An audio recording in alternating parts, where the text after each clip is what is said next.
जी, अस्सलाम वालेकुम। तो आज हमारा लेक्चर नंबर 31 है। लेक्चर 31 में हमने पढ़ना terminal characteristic of the junction diode powered by region, ठीक है ना। यानी कि जो हमें कैरेक्टरिस्टिक पढ़े जंक्शन डायोड के, वो किस में होगी? पावर्ड बाय रीजन में होगी, ठीक है ना। सबसे पहला एग्जांपल है हमारे पास कि वहाँ पे 12 वोल्ट बैटरी मौजूद है। इसकी साइनोसॉइडल वेव है हमारे पास। कौन सी वेव है हमारे पास? वी एस की साइनोसॉइडल वेव है। और वो जो साइनोसॉइडल वेव है ना, उसकी पीक पॉइंट में कौन सी वैल्यू आ रही है? 24 वोल्ट पीक एम्पलीट्यूड आ रही है, यानी कि, ठीक है ना। हमने क्या फाइंड आउट करना है? हमने हमने फाइंड आउट करना है fraction of each cycle during which the diode conduct also find the peak value. Means हमने वो वाला फ्रैक्शन मालूम करना है जहां पे इसकी कंडक्शन शुरू हो, यानी कि इलेक्ट्रिसिटी की पॉइंट ऐसा मालूम करना हमने जैसे इलेक्ट्रिसिटी पास हो, ठीक है ना। और साथ साथ हमने क्या मालूम करना है? क्या पीक वैल्यू मालूम करनी है? कौन सी?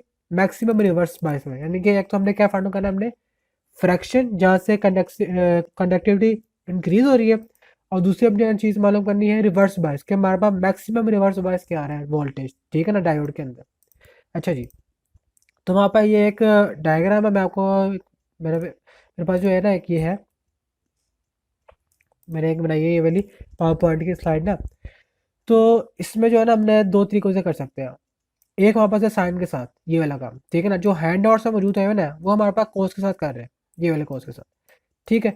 कोस के साथ भी हो सकता है, साइन के साथ भी हो सकता है। कोस के साथ इस तरह होगा, ठीक है ना। कोस के साथ छोटा सोल्यूशन आ जाएगा, साइन के साथ जो है ना हमारे पास इस तरह का सोल्यूशन आ जाएगा।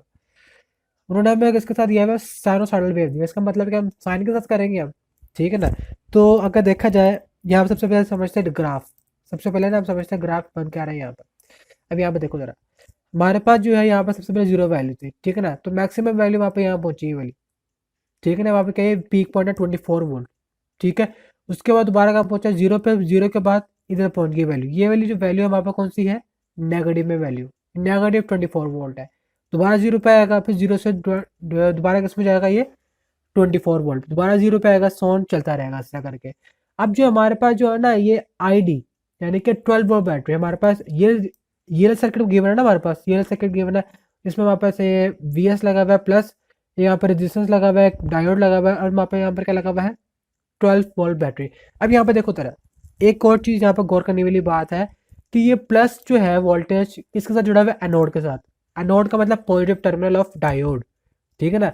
डायोड के पॉजिटिव टर्मिनल के साथ जुड़ा हुआ है वी एस का पॉजिटिव टर्मिनल, ठीक है ना। और नेगेटिव टर्मिनल के साथ जुड़ा हुआ है नेगेटिव टर्मिनल ऑफ डायोड, ठीक है ना। अब यहाँ से अगर देखा जाए, अगर पॉजिटिव पॉजिटिव पॉजिटिव से जुड़ा हुआ और नेगेटिव नेगेटिव से जुड़ा हुआ, तो वहाँ पे कौन सा जंक्शन होता है? ये, जी बिल्कुल, फॉरवर्ड बायस जंक्शन होता है हमारे पास, ठीक है ना। अगर हमारे पास अब ये तुम्हारे पास वी एस हो गया, अब इस वाले को देखो जो 12 वोल्ट बैटरी लगी हुई है। अब पॉजिटिव जो नेगेटिव के साथ लगा हुआ है, और नेगेटिव किसके साथ लगा हुआ है? पॉजिटिव के साथ लगा हुआ है, ठीक है ना। तो अब ये कौन सा जंक्शन बन गया? अगर पॉजिटिव को अटैच करते हैं हम नेगेटिव के साथ, और नेगेटिव को अटैच करते हैं हम किसके साथ? पॉजिटिव के साथ, तो वहाँ पे ये जंक्शन बनता है। कौन सा जंक्शन बनता है? रिवर्स बायस जंक्शन बनता है। अब यहाँ पे देखो जरा, अभी वहाँ पे ये 24 वोल्ट बैटरी यहाँ पर ये सप्लाई लगी हुई है। यहाँ पे कौन सी सप्लाई लगी हुई है? 12 वोल्ट वाली बैटरी लगी हुई है यहाँ पर हमारे पास। तो अब हम जब देखा जाए कि इसमें से करंट कब तक फ्लो होगा? कब तक फ्लो नहीं होगा? जब तक इसकी इंक्रीज ना हो जाए वैल्यू किससे? 12 वोल्ट से, क्योंकि 12 वोल्ट तक जो ये रिवर्स बायस है। अगर देखा जाए इस बैटरी की वजह से ये डायोड जो है किस क्या बना हुआ है? एक as a reverse bias use कर रहा है, जिसका डिप्लेशन रीजन कितना है? 12 वोल्ट डिप्लेशन रीजन है, ठीक है ना। क्योंकि वहाँ पर प्लस नेगेटिव से जुड़ा हुआ है और नेगेटिव पॉजिटिव का जुड़ा हुआ है, ठीक है ना। तो इसी वजह से यहाँ पर जो जंक्शन बनेगा वो कौन सा बनेगा? रिवर्स जंक्शन बन जाएगा, रिवर्स बायस जंक्शन बन जाएगा। अब रिवर्स बायस जंक्शन का जो एंटी होता है ना, वो फॉरवर्ड बायस होता है। फॉरवर्ड बायस में क्या होता है? अगर हमारे पास उस पीक वैल्यू से हमारे पास वैल्यू ज़्यादा हो जाए रिवर्स बायस की, तो वो किस में कन्वर्ट हो जाता है? वो फॉरवर्ड में कन्वर्ट हो जाता है। कैसे? अभी 24 या 12 है, यानी कि 12 वोल्ट का यहाँ पर हमारे पास रिवर्स बायस है। यहाँ पे कितने वोल्ट के बैटरी लगी, सोर्स लगा हुआ है यहाँ पे 24 वोल्ट का। जब ये 20 यानी कि आपका लोग 11 12 पे पहुंचेगा ना, ये वाला सोर्स का करंट वोल्टेज जो है ये वाला, तो यहाँ पर क्या करेगा? इस टाइप का ग्राफ बन जाएगा इधर, ये देख रहे हो? इसका पॉइंट इस तरह आ जाएगा, इस तरह करके यहाँ पहुंचेगा ये। जब ये 12 के बराबर है, कि 12 की सप्लाई हो जाएगी हमारे पास, ये भी 12 का हो जाएगा, ये 12 का हो जाएगा, दोनों इक्वल में आ गए। तो हमारे पास जो पीक पॉइंट आएगा ना, वो ये वाला आएगा इसका। उसके बाद क्या होगा? हमारे पास इलेक्ट्रिसिटी मूव करना शुरू हो जाएगी, ये वाली, ये इलेक्ट्रिसिटी वहाँ पे इंक्रीज होनी शुरू होगी। जब इसका पीक पॉइंट पहुंचेगा ना वोल्टेज सोर्स का, वो क्या हो जाएगा? 24 हो जाएगा। फिर ऐसे ऐसे नीचे आएगा दोबारा से, फिर दोबारा किसमें खत्म होना शुरू होगा? 12 पे आ जाएगा। तो 12 से नीचे जब जाएगा तो फिर नेगेटिव रिवर्स पासिंग होना शुरू हो जाएगी, ठीक है ना, रिवर्स पासिंग शुरू हो जाएगी, फिर 0 पहुंचेगा, फिर ऐसा ऐसा, फिर कौन सा पीक पॉइंट आ जाएगा, 12 आ जाएगा।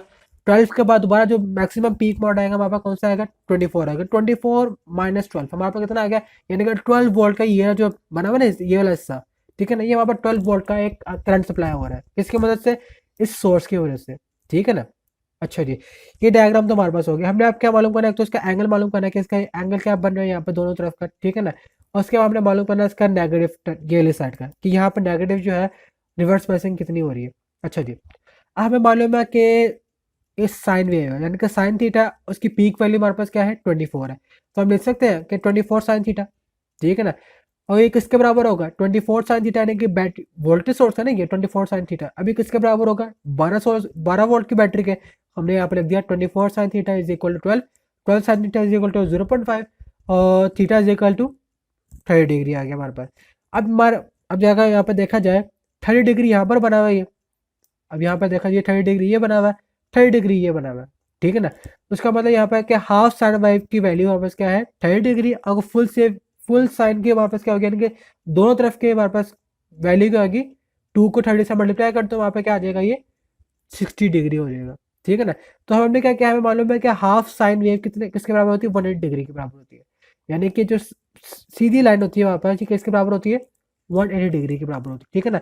हमने 180 माइनस 60 किया तो वहाँ पे क्या आ गया, 120 डिग्री इसका आ गया, यानी कि जो इसका 120 डिग्री है ना, ये इसकी कंडक्शन पॉइंट है, ये कि जब ये 120 डिग्री पहुंचेगा तो जो कंडक्शन होगी ना वो इंक्रीज होगी, 120 डिग्री पे हमारे पास कंडक्शन क्या हो जाएगी, डिक्रीज होना शुरू हो जाएगी, ठीक हो गया।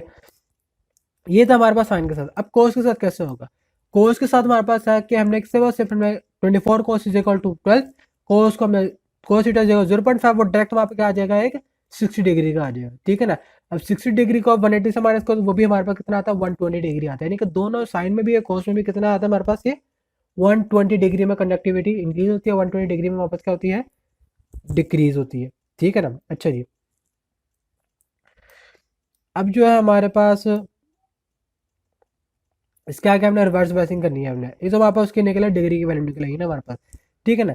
अब हमने क्या मालूम करना है, हमने आईडी यानी कि जो करंट फ्लो हो रहा है, करंट कैसे फ्लो हो रहा है, यानी कि हमारे पास मालूम हो ना कंडक्शन जो हमारा 20 डिग्री का हो रहा है हमारे पास, ठीक है ना, थर्ड साइकिल में हमारे पास तो peak value diode current given by ID is equal two volt minus जो वोल्टेज सोर्स है माइनस बैटरी का सोल्ट डिवाइडेड बाय 100, ठीक है ना। वी माइनस वी वाला ये वाला बैटरी का, ठीक है ना, उसको डिवाइड करते हैं हमने किसी के साथ, 100 के साथ, जो यहाँ पर रेजिस्टेंस लगा हुआ है ये वाला, ठीक हो गया। ये रेजिस्टेंस लगा हुआ नहीं यहाँ पे, ये रेजिस्टेंस लगा हुआ इसके साथ हमने डिवाइड कर दिया, वहाँ पर यहाँ पर करंट के मकदार मालूम हो गया कि वहाँ पर करंट कितना फ्लो हो रहा है, 0.12 एम्पेयर जो है हमारे पास क्या हो रहा है, फ्लो करंट फ्लो हो रहा है, और वोल्टेज कितना यहाँ पर फ्लो हो रहा है, 12 वोल्ट। ये सिर्फ फॉरवर्ड बायसिंग की बात करो मैं, अब रिवर्स बायसिंग की बात करते हैं। रिवर्स बायसिंग में क्या होगा, हम जो है इन दोनों सोर्सेज का जो है वोल्टेज प्लस कर देंगे, हमारे पास इसकी रिवर्स बायसिंग की पीक वैल्यू आ जाएगी जो कि किसके बराबर है, 36 वोल्ट के बराबर, यानी कि जो वहाँ पर ये जो वैल्यू बन रही है यहाँ पर जो इसकी पीक वैल्यू किसके बराबर है, 36 वोल्ट के बराबर है, ठीक हो गया। अच्छा जी, अब हमारे पास ये एक डायग्राम है, इसको मैं ऐसे कॉपी कर लेता हूँ मैं, और साथ ही साथ और इसको मैं आप पेंट में आता हूँ मैं, पेंट पेंट ओपन कर लिया मैंने, ठीक है ना, और यहाँ मैंने इसको पेस्ट कर दिया डायग्राम को मैंने। अच्छा जब यहाँ पे देखो जरा, अब इस डायग्राम को आपने गौर से देखना है डायग्राम में हो क्या रहा है। अब यहाँ पे एक रेजिस्टेंस लगा हुआ है, डायोड लगा हुआ है, पॉजिटिव एनोड यहाँ पर आया हुआ है, कैथोड यहाँ पर आया हुआ है, ऊपर एक बैटरी सोर्स लगी हुई है जिसकी वैल्यू के हमारे पास 5 वोल्ट है। अब पॉजिटिव टर्मिनल जो है डायोड के पॉजिटिव से जुड़ा हुआ है, ठीक है ना, और नेगेटिव जो है इस ग्राउंड से जुड़ा हुआ है। इसका मतलब कि ये कौन सी बायस होगी, फॉरवर्ड बायस या फिर रिवर्स बायस। जी बिल्कुल, ये हमारे पास फॉरवर्ड बायस है, तो फॉरवर्ड बायस में हमें मालूम है कि करंट क्या होता है, मैक्सिमम तादाद में होता है, वोल्टेज क्या होता है, वोल्टेज क्या होता है आइडियल केस में, जीरो होता है, ठीक है ना, क्योंकि ये शॉर्ट सर्किट बना होता है यहाँ पर, पावर बायसिंग में वहाँ पर करंट शॉर्ट सर्किट कहलाता है ना वहाँ पर, जबकि वोल्टेज की वैल्यू क्या होती है, जीरो होती है, ठीक है ना। हम सिंपल से यहाँ पर ओहम लॉ लगा दो, आप यहाँ पर करंट की वैल्यू मालूम हो जाएगी। कैसे मालूम हो गया, 5 डिवाइड बाई 2.5 के ओम, ठीक है ना, वहाँ पर आ जाएगा इसका आंसर 2 मिली एम्पेयर आ जाएगा, ठीक है ना। और हमें मालूम है कि ये डायोड जो है acting as a short circuit काम कर रहा है, तो वहाँ पर वोल्टेज क्या हो जाएगा, जीरो हो जाएगा, ठीक हो गया। अब दूसरी डायग्राम में हमारे पास जो है, दूसरी डायग्राम हमारे पास क्या है, यहाँ पर रिवर्स बायसिंग है, नेगेटिव टर्मिनल ऊपर है, पॉजिटिव टर्मिनल नीचे आया हुआ है। तो पॉजिटिव के साथ अगर नेगेटिव जुड़ा हुआ और एनोड के साथ क्या जुड़ा हुआ हो, नेगेटिव साइड यानी ग्राउंड साइड में यहाँ पे तो कोई वोल्टेज नहीं है ना, इधर ये वाली साइड पे हमारे पास, तो ऐसा नेगेटिव काम हो रहा है यहाँ पर, तो इसी वजह से वहाँ पे रिवर्स बायसिंग हो जाएगा।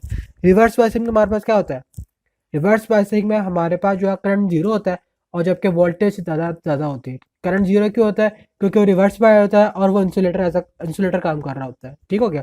वोल्टेज वहाँ पूरा यार होता है, लेकिन करंट की वैल्यू क्या होती है, जीरो हो जाती होती है, ठीक हो गया। अच्छा जी, हमें मालूम है कि यहाँ पर 0 मिली एम्पियर होगी यहाँ पर वैल्यू, क्योंकि वो रिवर्स बायस है। उसके बाद में वोल्ट जो होगा, जो वही वोल्ट होगा 5 वोल्ट होगा, क्योंकि उसके साथ कौन सी बैटरी लगी हुई, 5 वोल्ट की ही बैटरी लगी है, तो उसे वही सप्लाई होगा, ठीक है ना। अब यहाँ पर जो नेक्स्ट सी और डी केस है ना, उसका वो उलट है। सी में हमारे पास क्या, यहाँ पर नेगेटिव टर्मिनल लगा हुआ है, यानी कि नेगेटिव 5 वोल्ट, यानी कि इसके जो डायरेक्शन है अपोजिट है। नेगेटिव टर्मिनल ऊपर है, पॉजिटिव टर्मिनल नीचे है, ठीक है ना। अब अगर हमारे पास नेगेटिव जो है पॉजिटिव का जुड़ा हुआ है, अब नेगेटिव जो है नेगेटिव से जुड़ा हुआ है। अब इसका मतलब क्या है, हमारे पास जो ये जो बाइसिंग बनेगा, इसकी रिवर्स बाइसिंग बनेगी। ये भी क्यों बनेगी, इस नेगेटिव साइन की वजह से। ये बहुत इंपॉर्टेंट फैक्टर है इस चीज़ का, ये भी ध्यान रखना पड़ता है हमारे डायरेक्शन का भी। इसमें डायरेक्शन का कैसे, अगर मैं साथ पॉजिटिव टर्मिनल जो है ना हमारे पास उसकी वैल्यू हो नेगेटिव में, तो उसका मतलब क्या हुआ, एज नेगेटिव टाइप वो काम कर रहा है वो, ठीक है ना। तो ये पॉजिटिव जब पॉजिटिव से जुड़ा हुआ और नेगेटिव जुड़ा हुआ ना, ये फॉरवर्ड बाइसिंग निकलाएगी। फॉरवर्ड बाइसिंग उस टाइम में निकलाएगी जब इसकी वैल्यू का हो पॉजिटिव में हो, ठीक है ना। अगर नेगेटिव में होगा तो कौन सी बाइसिंग लाएगी, ये रिवर्स बाइसिंग लाएगी। जबकि ये वाले जो होगी वहाँ पर एक लाएगी यहाँ पर फॉरवर्ड बाइसिंग, ठीक है ना। जब हम वहाँ पर इसके नेगेटिव जुड़े हुए और पॉजिटिव बड़ों को जुड़े हुए हो, ठीक है ना। इसका ये सीन होता है बस। बस आपने डायरेक्शन का ध्यान रखना होता है और कुछ ध्यान रखना होता है। अच्छा जी, अब यहाँ पर भी बताया हुआ है कि हमारे पास अगर नेगेटिव वोल्ट है वहाँ पर कनेक्टेड है एनोड के साथ, diode through resistance of 2.5 kilo ohm the cathode terminal of the diode is connected with the neutral terminal, ठीक है ना। Diode is and reverse bias, जो हम लोग को बता देगा डायोड जो हमारे पास कौन सी कंडीशन में मौजूद है, ये रिवर्स बायस कंडीशन में है। तो ये वहाँ पर जो एज ओपन सर्किट काम करेगा, जाहिर बात है उसमें करंट प्रोड्यूस ही नहीं होगा एज इंसुलेटर, वहाँ पर करंट जीरो होगा, जो वहाँ पर जो वोल्टेज होगा वो -5 वोल्टेज ही रहेगा, ठीक है ना। अब हमारे पास जो डी डायग्राम है हमारे पास, ये हमारे पास डायग्राम, ठीक है ना। ये हमारे पास फॉरवर्ड बायसिंग है। फॉरवर्ड बायसिंग क्यों है, क्योंकि ये जो नेगेटिव टर्मिनल है वो उसका फॉरवर्ड बायसिंग लाता है। अगर यहाँ पॉजिटिव होता है तो ये हमारे पास कौन सी बायसिंग होती है, रिवर्स बायसिंग होती है। नेगेटिव की वजह से ये हमारे पास एज अ कौन सी बायसिंग खिला रही है यहाँ पे, ये फॉरवर्ड बायसिंग खिला रही है यहाँ पे ये, ठीक है ना। अच्छा जी, पावर बायसिंग में मालूम है कि करंट क्या होता है, वहाँ पर मैक्सिमम तादाद में होता है और वोल्टेज क्या होता है, जीरो होता है। हमने अब हम जो लगाया वहाँ पर 2 मिली एम्पेयर, इसका आंसर आ गया। और वोल्टेज क्या हो गया, यहाँ पे जीरो हो गया, ठीक है ना। ये एग्जाम्पल आपको आप क्लियर होगी।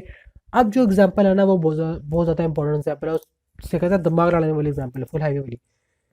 अच्छा जी, अब हमारे पास ये डायग्राम है, मैं डायग्राम कैसे कॉपी कर लेता हूँ। मैं वहाँ पर बेसिकली 2 डायग्राम है ना, ये पेस्ट। सबसे पहले इनका फ्लो चेक करते हैं, ठीक है ना। प्लस टर्न यहाँ पर मौजूद है, माइनस टर्न यहाँ पर मौजूद है। एक डायोड यहाँ पे लगा हुआ है, एक डायोड यहाँ पे लगा हुआ है। ये 2 डायोड यहाँ पे मौजूद है। 2 रेजिस्टेंस लगे हुए हैं हमारे पास। एक ग्राउंड ये लगा हुआ है हमारे पास, दूसरा ग्राउंड हमारे पास ये है, ठीक है ना। अब यहाँ पे अगर देखा जाए -10 वोल्ट का जो यहाँ पर करंट आ रहा है, ठीक है ना, एक इधर से आ रहा है, यहाँ से मूव होकर इधर जा रहा है, ठीक है ना। और एक यहाँ से भी करंट आ रहा है हमारे पास, ठीक हो गया। एक वहाँ पे इस तरह करके बन रहा है, वहाँ पर 2 करंट के फ्लो चल रहे हैं यहाँ पे। एक तो इस डायोड की वजह से पैदा हो रहा है, इस डायोड की वजह से पैदा हो रहा है, ठीक है। 2 करंट के फ्लो है, जो आप कैसे कह लो, ये वहाँ पर नोड है, बी पॉइंट वहाँ पर नोड है, जिसमें से कितना करंट पास हो रहा है, 2 करंट पास हो रहे हैं। एक D1 का और एक हमें कौन सा करंट फ्लो हो रहा है, D2 का करंट फ्लो हो रहा है, ठीक है ना। मैं आपको उससे, मेरे पास एक पावर पॉइंट मैं स्लाइड बनाई हुई मैंने, ये देखो जरा। अब यहाँ पर जो है ना थोड़ा बहुत समझने वाली चीज़ है, वो ये है कि वहाँ पर जो सर्किट है ना, उसकी सबसे फर्स्ट स्टार्ट में देखो सबसे पहले कि जो डायोड है ना, दोनों के दोनों हमारे पास क्या है, कंडक्ट कर रहे हैं अभी। अगर हमने दोनों के दोनों स्विच क्या किए हुए हो, कंडक्शन मोड में हो, तो उस टाइम पे क्या होता है। अब D1 में से अगर यहाँ पर देखा जाए, ये वाला जो फ्लो है हमारे पास, ये डायग्राम है हमारे पास, ये आप कह लो D2 में से अगर देखा जाए, इसका में से अगर मैं करंट मालूम करना चाहूँ, यहाँ पर 10 वोल्ट लिखा हुआ है ना, अगर मैं इसमें से करंट मालूम करना चाहूँ, मैं क्या लिखूंगा, ID इज इक्वल टू 10, ठीक है ना। 10 -0 को, क्योंकि यहाँ पे कोई दूसरा करंट वोल्टेज नहीं, ये वाला वोल्टेज, ये वाला जो वोल्टेज यहाँ पे जीरो होगा ना, यहाँ पे देखो जरा, ये वी आउट यहाँ पे जीरो होगा, ठीक है ना। -0 डिवाइडेड बाय 10, ये रेजिस्टेंस लगा, तो हमारे पास क्या आ जाएगा, ये 1 मिली एम्पेयर। मिली एम्पेयर क्यों है, क्योंकि यहाँ पे किलो था, किलो हम लिखा हुआ था, इसी वजह से यहाँ पर क्या आ गया, 1 मिली एम्पेयर। तो आई डी टू यानी कि डायोड के जो टू था ना, डायोड टू, उसका करंट मालूम हो गया 1 मिली एम्पेयर। अब हमने क्या करना है, डायोड वन का मालूम करना है। डायोड वन का कैसे मालूम होगा, यहाँ पर तो वहाँ पर मैक्सिमम दो करंट जा रहे हैं, एक इसकी वजह से जा रहा है, एक इसकी वजह से जा रहा है। तो उससे पहले नोड एनालिसिस कर लेते हैं। नोड एनालिसिस में क्या होगा, वहाँ पर बी पॉइंट है ना, अब बी पॉइंट की तरफ जो करंट आ रहा है वो कौन सा है, I1 प्लस I2, ठीक है ना। एक ये करंट आ रहा है और ये करंट आ रहा है, ये आई डी टू का करंट आ रहा है, ठीक है ना। मैं यहाँ पर I1 प्लस I D two is equal to जो इससे दूर जा रहा करंट, कौन सा दूर जा रहा करंट, ये वाला दूर जा रहा करंट, 5 किलो हम डिवाइड बाय -10 वोल्ट वाला। अब मैं क्या करूंगा, जीरो, क्योंकि ग्राउंड वायर है यहाँ पर, ग्राउंड वायर की वजह से मैं यहाँ पर क्या लिख दूंगा, जीरो माइनस, मैंने आपको बताया था शुरू के लेक्चर में क्या माइनस क्यों लगाते हैं, ठीक है ना। उसके बाद -10 वोल्ट है, ये -10 वोल्ट है ना, हैंडआउट्स में भी देख लेते हैं -10 वोल्ट, ये देखो जरा -10 वोल्ट है ना यहाँ पर, ठीक है ना। -10 वोल्ट डिवाइडेड बाय 5, ठीक है ना। वहाँ पे इसका क्या आ जाएगा आंसर, 2 मिली एम्पेयर। यहाँ पे 2 मिली एम्पेयर है, खाली टू नहीं है यहाँ पे, ये भी याद रखना है अपने, 2 मिली एम्पेयर है। मिली एम्पेयर क्यों, यहाँ पे किलो लिखा हुआ था, किलो की वजह से यहाँ पे क्या हो जाएगा, मिली एम्पेयर हो जाएगा। तो I is equal to 1 milli ampere हो जाएगा। ये +1 यहाँ पर लिखा, वहाँ पे आगे क्या हो जाएगा, -1 हो जाएगा। तो हम इसको फर्दर सॉल्व करेंगे, वहाँ पे आंसर क्या आ जाएगा, 1 मिली एम्पेयर आ जाएगा इसका आंसर। तो हमने जो है इसमें से फाइंड आउट कर लिया कि करंट की वैल्यू क्या होगी और वोल्टेज वहाँ पे क्या हो जाएगा, जीरो हो जाएगा। कैसे जीरो होगा, क्योंकि हमें मालूम हो गया कि हमें वोल्टेज करंट की वैल्यू मौजूद है। हमें इससे मालूम हो गया कि हमारे पास जो करंट की वैल्यू है ना हमारे पास मौजूद है, और वोल्टेज जो है हमारे पास एज कॉरेस्पॉन्डिंग टू जीरो पे मौजूद है। ये आपके पास कौन सी कंडीशन आ गई, फॉरवर्ड बायसिंग की कंडीशन आ गई है, ठीक हो गया। क्योंकि फॉरवर्ड बायसिंग को पढ़ने में तो सारी चीज़ें हमारे पास क्या हो जाएंगी, फॉरवर्ड, हमने यहाँ पे बेसिकली सेटिस्फाई करना फॉरवर्ड बायसिंग को, कि ये सर्किट जो है फॉरवर्ड बायसिंग को अप्लाई करता है नहीं करता है। अब यहाँ पे देखो अप्लाई करें ना, यहाँ पे वोल्टेज जो है दोनों के दोनों जीरो पे मौजूद है और करंट की वैल्यू वहाँ पे मौजूद है, वन है, ठीक है ना। ये हमने साबित करना था कि वहाँ पे यहाँ पर फॉरवर्ड बायसिंग अप्रूव हो गई, क्योंकि यहाँ पे जो हमने अजम्पशन की थी, जो हमने गेस किया था, जो हमने सपोज किया था, जो हमने कंसिडर किया था, ठीक है ना, वो सब चीज़ें वहाँ पर क्या थी, करेक्ट हो चुकी हैं इस सर्किट में। अब हमारे पास क्या है, सेकंड सर्किट मौजूद है। सेकंड सर्किट में हमारे पास क्या है, वहाँ पर सेकंड सर्किट भी ऐसे ही कुछ बना हुआ है। उसमें हमारे पास जो है वो प्लस है, यहाँ पर माइनस है, यहाँ पर D1 लगा हुआ है, इधर D2 है, ठीक हो गया। और बी पॉइंट ये मौजूद है, और यहाँ 5 किलो है, यहाँ पर 10 है, जबकि यहाँ पर पहले 5 था, इधर 10 था। पर रेजिस्टेंस चेंज हुआ है हमारे पास और कुछ नहीं हुआ। शुरू में पहले 10 था, यहाँ बाद में 5 था। अब यहाँ पे क्या है, शुरू में 5 है, बाद में क्या है, वहाँ पर 10 मौजूद है, ठीक है ना। बस ये बस सर्किट के अंदर क्या चेंजेस हुई हैं, सिर्फ और सिर्फ रेजिस्टेंस की चेंजेस हुई है। अब हम इसको फर्दर सॉल्व करते हैं हमारे पास, ठीक है ना। इसको फर्दर सॉल्व करूंगा मैं। अब यहाँ पर जो है ना, हमने वही जैसे मैं शुरू में एजम्पशन की थी कि जो वोल्टेज यहाँ पर मौजूद है उन सबको हमने क्या कंसीडर करना है, जीरो करना है। और अब हमने किसकी वैल्यू फाइंड आउट करनी है, हमने करंट की वैल्यू फाइंड आउट करनी है, ठीक है ना। तो सबसे पहले आई डी टू की फाइंड करते हैं। यहाँ से आई डी टू का करंट जो है, ये डी टू का जो करंट है यहाँ पे, इसको फाइंड आउट करते हैं। कैसे फाइंड आउट करेंगे हम, इजिकल 10 माइनस जीरो, ठीक है ना, डिवाइडेड बाय 5। 10 माइनस जीरो जो है, ये वाला जो वोल्ट है वो जीरो डिवाइडेड बाय 5। तो अब इसका आंसर क्या आ जाएगा, 2 मिली एम्पीयर आ जाएगा। अब नोड एनालिसिस करेंगे। नोड एनालिसिस क्यों करेंगे, क्योंकि यहाँ पर दो करंट यहाँ पर आप मौजूद हो रहे हैं, जबकि यहाँ पे क्या था, सिर्फ एक करंट था, तो हमने ओहम लॉ लगाया, हमने हमारे पास आंसर आ गया। जबकि यहाँ पर ये वाले नोड पे जो है कितना करंट मौजूद हो रहे हैं, D1 का और D2 का, ठीक है ना। अब D1 यहाँ पे नोड एनालिसिस करते हैं, जो करंट इस तरफ आ रहा है I1 plus I2 is equal to इसके बराबर हो जाएगा, ठीक है ना, जो यहाँ से दूर जा रहा है करंट, ठीक है ना। क्योंकि ये हमारे पास लग रही है, आप कह लें KCL इक्वेशन लग रही है, ठीक है ना। कारण मालूम करना, यहाँ पे KCL इक्वेशन लग रही है, तो के I is equal to V over R होता है ना हमारे पास, जी बिल्कुल, ठीक है। तो हमारे पे KCL इक्वेशन क्या कहती है, सम ऑफ ऑल करंट, आप कह लो जो हमारे पास करंट होता है ना, वो जो जिस पॉइंट की तरफ जा रहा था उसके इज इक्वल टू जो उससे करंट दूर जा रहा हो, ये इसका इक्वेशन कहती है हमारे पास। जो उसकी तरफ आ रहा हो वो इज इक्वल टू जो उससे दूर जा रहा हो करंट, ठीक है ना। हमने क्या कहते हैं, I+2 जो इसके करीब आ रहा था, ये D1 और D2, ठीक है ना। अब हमारे पास जो इसका दूर जा रहा है, कौन सा करंट जा रहा है, जो बी से दूर जा रहा है, ये वाला करंट जा रहा है, ये वाला इस साइड का हिस्सा। तो मैं क्या कर दूंगा, 0 -10/10, ठीक है ना। ये फॉर्मूले का माइनस होता है, मैंने आपको शुरू में लेक्चर में बताया था कि माइनस किस वजह से आता है, ठीक है ना। अच्छा जी, अब उसके बाद जो है हमारे पास, इसको मैंने फर्दर सॉल्व किया, माइनस माइनस प्लस हो गया, 10/10 हो गया, तो वहाँ पर कितना हो गया, 1 मिली एम्पेयर हो गया। अब ये +2 था, जब उधर जाएगा वहाँ पर क्या आंसर आ जाएगा, ये -1 मिली एम्पेयर। अब यहाँ पे हमारे पास गलती हो गई। अभी हमारे पास जो अजम्पशन हमने की थी ना, ये वापस क्या होगी, गलत होगी। क्यों गलत होगी, क्योंकि नेगेटिव में वैल्यू आएगी, इसका मतलब कि ये रिवर्स बायसिंग होगी, नेगेटिव में वैल्यू आएगी अगर ये, तो वहाँ पे कौन सी वैल्यू हो जाएगी, ये रिवर्स बायसिंग हो जाएगी, ठीक है ना। तो हमने तो क्या हमने क्या प्रूफ करना था, फॉरवर्ड बायसिंग प्रूफ करना, तो वहाँ पे assumption जो थी वो गलत हो गई। अब हम इसको दोबारा से करते हैं। तो दोबारा से कैसे करेंगे, हम जो सीरीज में लगे थे हम उसको यूज करेंगे, 10 - 1 हम यहाँ पर केवीएल इक्वेशन लगाएंगे। अगर यहाँ पे जिस सर्किट में देखा जाए ना, इस सर्किट में देखो जरा, वहाँ पर वोल्ट लगा हुआ है, 10 वोल्ट लगा हुआ है यहाँ पर, +10 वोल्ट, ठीक है ना। उसके बाद यहाँ पे लगा हुआ -10, माइनस प्लस वाला एक रेजिस्टेंस लगा हुआ 10 k ओम, ठीक है ना।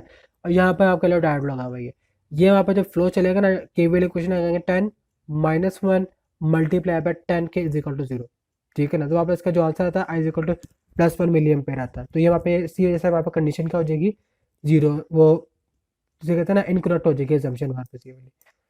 अच्छा जी, मैं आपको फर्दर इसका जो सोल्यूशन है ना वो बताता हूँ कि वहाँ पे फर्स्ट एजम्पशन जो थी वो गलत हो जाएगी भी।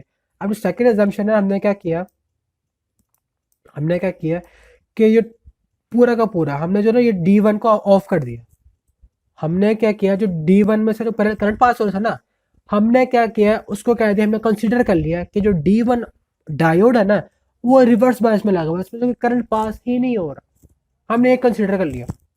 हमने क्या कंसीडर किया कि D1 डायोड जो है उस वो किस कौन सी कंडीशन में मौजूद है, रिवर्स बायस में। वो कैसे प्रूफ हुआ, इस वजह से प्रूफ हुआ, -1 मिली एम्पेयर की वजह से कि D1 में से कोई एक डायोड जो है वो 1 मिलियन वो रिवर्स बायस में।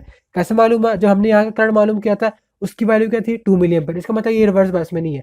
अब जब हमने यहाँ का करंट मालूम किया तो यहाँ का माइनस पे वैल्यू है ना, इसका मतलब क्या, ये वाला जो डायोड है ना वो कौन से कंडीशन में मौजूद है, रिवर्स बायस में मौजूद है।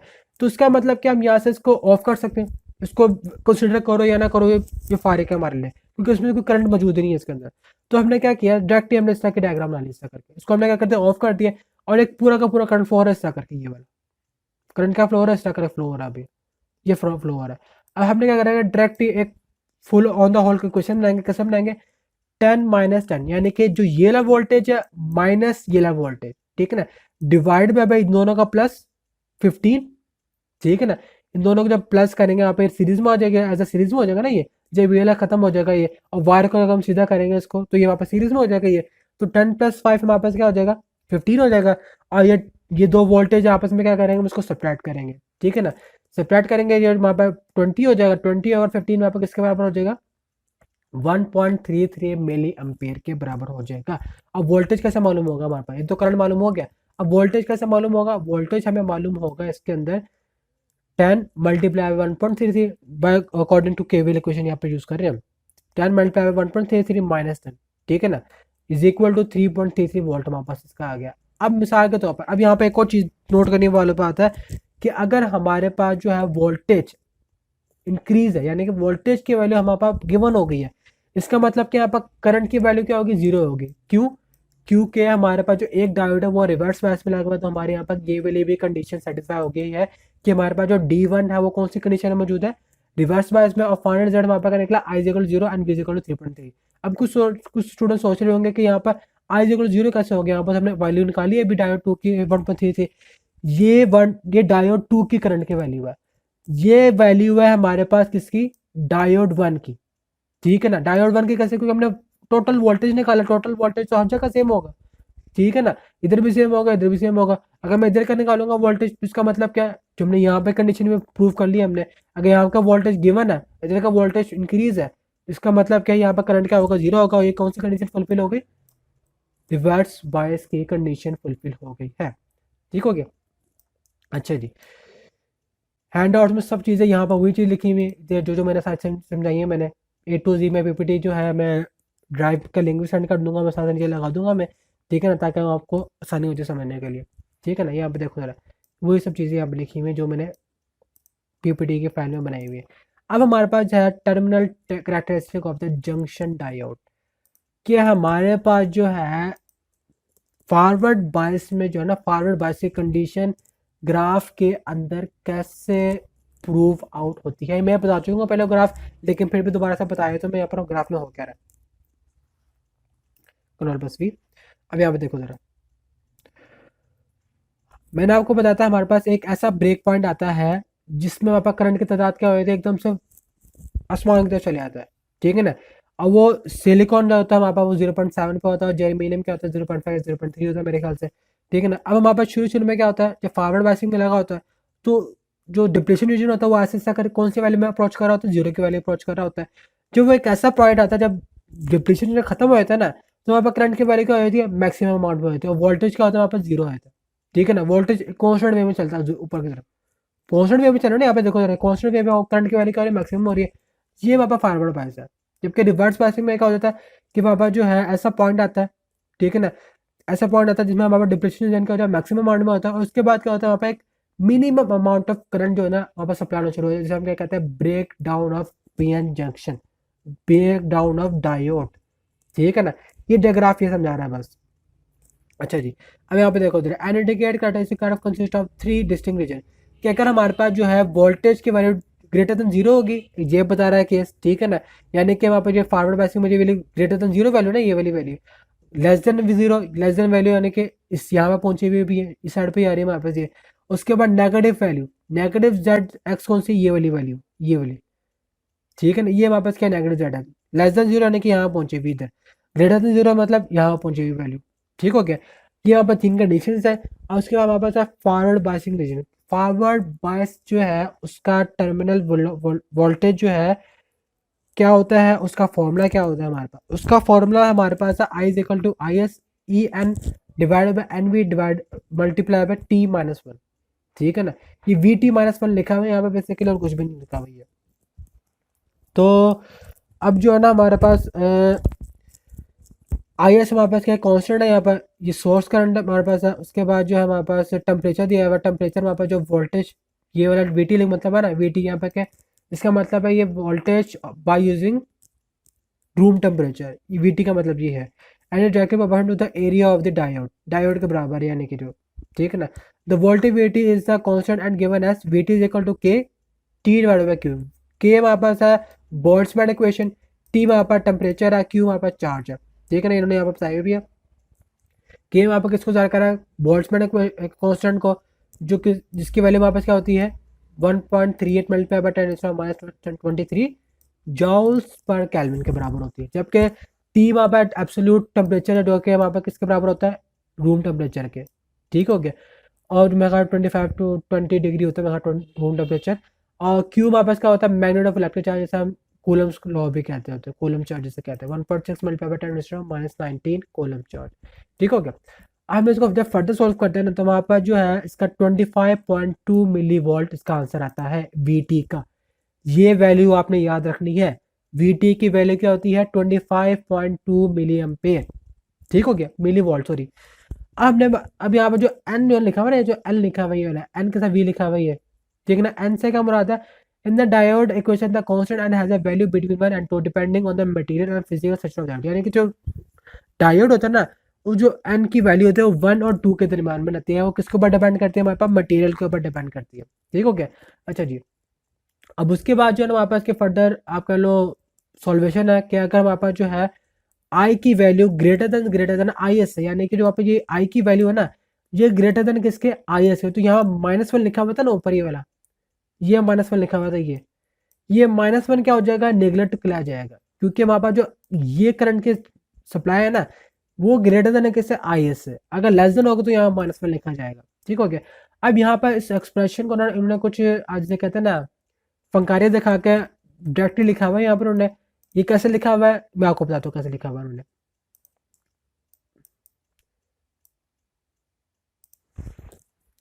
कंट्रोल पे से डिलीट, वहाँ पर जो इक्वेशन है वो है, इसको यहाँ पर ले आता हूँ मैं।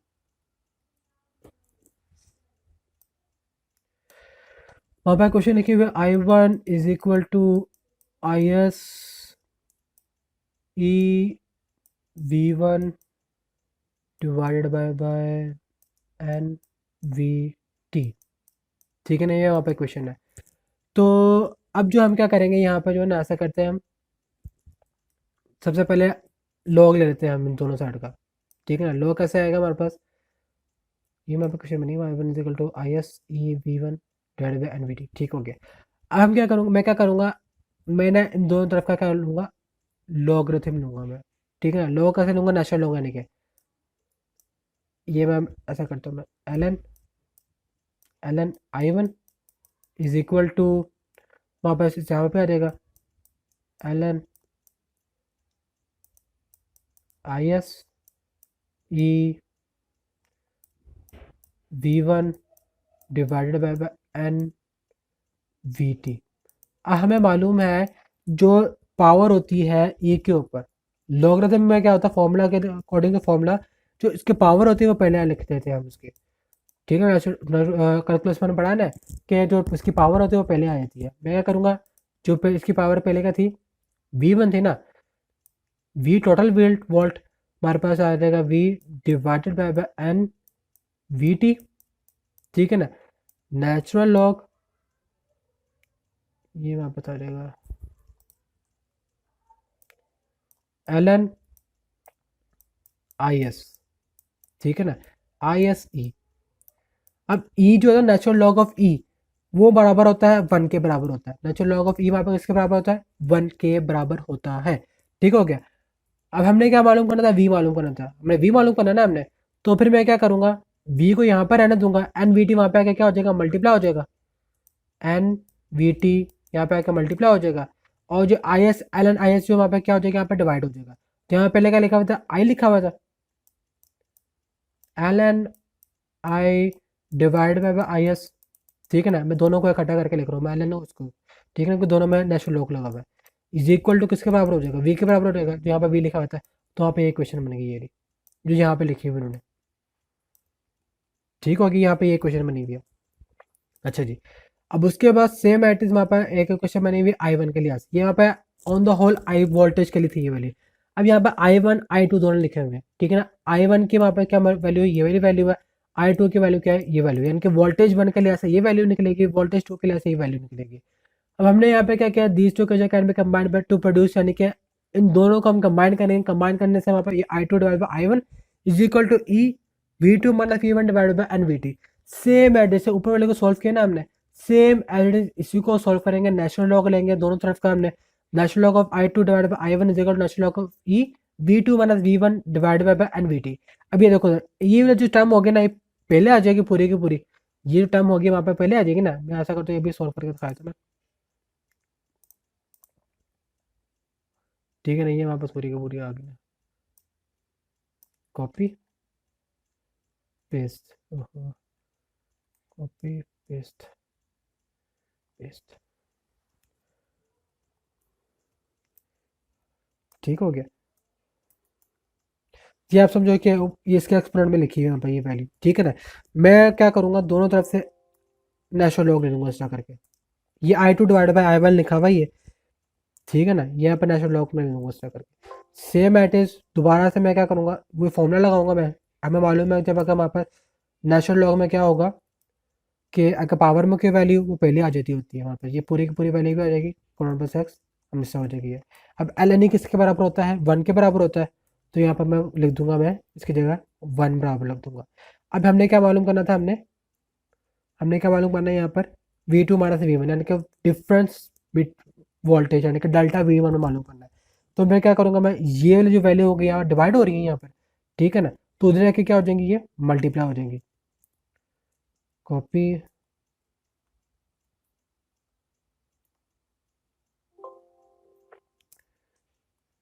यहाँ पे ये क्या हो जाएंगे, उधर आके हम मल्टीप्लाई हो जाएंगे, पूरी की पूरी वैल्यू इधर आके क्या हो जाएगी, मल्टीप्लाई हो जाएगी, डिवाइड का स्टेप खत्म हो जाएगा, ये इस तरह हो जाएगा। अब हम यहाँ पे क्या ये क्वेश्चन वैसे नहीं बन गई है, देखो जरा, V two minus V one is equal to N V T L N V T L N, इसको मैं अगर पहले लिख दूँ, मैं इसको ये वन को इग्नोर मारे, वन हमारे पास इसको मल्टीप्लाई करे ना करे एक ही बात होती है। N V T L N I two divide by I one is equal to V two minus V one. क्या ये क्वेश्चन वैसे ही बन गई, ठीक है ना, इस तरह सॉल्व होनी थी। ठीक हो गया। अब हमारे पास इसके अंदर एक एग्जांपल है, भी है वो हम एग्जांपल क्या है, हमारे पास एक सिलिकॉन डायोड है हमारे पास, जिसका हमारे पास सिलिकॉन डिवाइस हमारे पास जिसका करंट क्या है, हमारे पास 1 मिली एम्पेयर है। उसके बाद वो फॉरवर्ड बायसिंग में लिखा हुआ display device display forward voltage, यानी कि फॉरवर्ड बायस कंडीशन में मौजूद था वो। ठीक है ना, अब voltage of 0.7 volt at a current of 1 milli ampere, यानी कि जब वोल्टेज था ना 0.7 वोल्ट, तो वो कितना करंट प्रोड्यूस हो जाता था, 1 मिली एम्पेयर, कि 1 मिली एम्पेयर करंट में कितना वोल्टेज था, उसका 0.7 वोल्ट था। अब हमने एक जंक्शन स्केलिंग मालूम करना है, कांस्टेंट आई एस मालूम करना है, और साथ ही साथ क्या मालूम करना है कि स्केलिंग वुड कि 1 एम्पेयर में जो है हमारे पास 0.7 वोल्टेज का मैन्युफैक्चरिंग डायोड क्या होगा। हमने ये चीज़ मालूम करनी है। एन की वैल्यू हमें मालूम है कि 1 और 2 के दरमियान में जाएगी, ठीक है ना। ये इन्होंने चीज़ें गिवन दी हुई हमने। तो हमें मालूम है फॉरवर्ड बायसिंग का फॉर्मूला क्या होता है, I is equal to I S E V over N V T, भी हमने ऊपर पढ़ा है हमने। तो हमने क्या फाइंड आउट करना है, हमने आई एस मालूम करना है। तो ई को उधर ले जाओ आप आई के पास, तो वो इन्वर्स में हो जाएगा, ऊपर नेगेटिव साइन आ जाएगा ना हमारे पास, ठीक है ना, नेगेटिव साइन आ गया। तो हमने वहाँ पे एक इस तरह करके फॉर्मूला जनरेट हो गया। अब हमें मालूम करना है फॉर 1 मिली एम्पेयर कि 1 मिली एम्पेयर में जो है हमारे पास 0.7 वोल्ट में क्या होता है। अभी 10⁻³ लिखा हुआ नहीं है, 10⁻³ का मतलब है 0.7। 0.7 को अगर आप मल्टीप्लाई करो 10⁻³ से ना, तो 0.7 क्रिएट होता है हमारे पास। 700 को मल्टीप्लाई करो 10⁻³ से, तो किसके बराबर होता है, ये 0.7 के बराबर होता है। 25 किसके बराबर है, वीटी, मैंने आपको बताया था ना वीटी की वैल्यू क्या होती है, 25.2 मिली एम्पेयर। 25 यहाँ पे लिखा हुआ है, ठीक हो गया। इसको फर्दर सॉल्व करेंगे हमारे पास 6.9 मल्टीप्लाई बाय 10⁻16 एम्पेयर आ जाएगा हमारे पास, ठीक है ना। और सेम एट इज वहाँ पर जो अगर एन 2 के लिए ऐसे, पहले 1 के लिए ऐसे थे ना, अब एन के 1 हो गया फिर 2, पहले 1 के लिए ऐसा फाइंड आउट किया, अब 2 के लिए ऐसा फाइंड आउट किया। I S is equal to 10⁻³ e minus 700 divided by 50। तो हमने फर्दर सॉल्व किया हमने इसको, वहाँ पर आंसर क्या आ गया, 8.3 मल्टीप्लाई बाय 10⁻10 आ गया इसका आंसर, ठीक हो गया। अच्छा जी, ये वो नेशनल लॉ के जरिए किया है भाई। अगर आप सॉल्व करेंगे ना, उसको फर्दर सॉल्व करेंगे, तो नेशनल लॉ के जरिए आपको सॉल्व हो जाएगा पूरा पूरा। अब वहाँ पे डायोड कंडक्टिंग 1 एम्पेयर, इनके 1 एम्पेयर में जो है 0.7 वोल्ट जो है कॉरेस्पॉन्डिंग किसके बराबर होता है, 1000 मिली एम्पेयर के। 1000 मिली एम्पेयर के मालूम होता है, इसको अगर हम फर्दर सॉल्व करेंगे, उसको सम अप करेंगे हम, ठीक है ना। उसके बाद जो हमारे पास जो है टोटल जंक्शन एरिया जो है वहाँ पर पैरेलल में मालूम हो रहा है, ये 1000 मिली एम्पेयर जो है किसके बराबर है, कब मालूम होता है ये, अगर पैरेलल में लगे हुए हो डायोड, अगर पैरेलल कंडीशन में लगे हुए हो डायोड, दोनों फॉरवर्ड पासिंग में हो, तो वहाँ पर कितना करंट मालूम होता है यहाँ पर, 1000 मिली एम्पेयर, किसमें 1 एम्पेयर और 0.7 वोल्ट की बैटरी में। अब उसके बाद हमारे पास क्या है कि टोटल जंक्शन एरिया वहाँ पर क्या है, 1000 ग्रेड टाइम ग्रेड है, कि जिसका जो टोटल जंक्शन है ना, वो कितना है, 1000 गुना ज़्यादा है, thus it is also 1000 time greater. अब भी बात करते हैं ना, जब वैसे बात की हुई उन्होंने, जिसका जंक्शन है वो 1000 गुना ज़्यादा है बस, और कुछ नहीं है इस एग्जाम्पल में, ठीक हो गया। तो ये हमारा लेक्चर नंबर 31 है, ठीक है ना। आई होप आपको सारा क्लियर हो गया होगा, ठीक है। अगर सवाल हो तो कमेंट सेक्शन में मुझे पूछ लीजिएगा, और लाइक एंड सब्सक्राइब कर दीजिएगा लाजमी, ठीक हो गया। ओके, अल्लाह हाफिज़।